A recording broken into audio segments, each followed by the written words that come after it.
जरा ताकद लावा, सायलेन्सर मध्ये पाणी जाय. अरे तुझ्या सायलेन्सरच्या नादात आमच्या छडीत मासं घुसलं. कसल्या छटीतनं मासं काढा इथले, पण गाडी बंद पडल्यावर सांगलीपर्यंत चालत जावं लागल.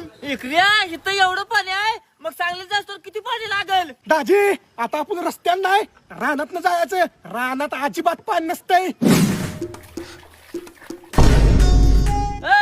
तू रानात जायचं म्हटलं तर समुद्रात कुठं आणलंयस? आवय रानच आहे, पण पाऊस पडल्यामुळे तात्पुरतं समुद्र झालंय. अरे पण या तू जायच कसं? अरे असं नाही, असं शक्का अरे पॅन्ट जळली काय? नाही. कंपनीचं आहे, पण प्रोडक्ट व्यवस्थित आहे.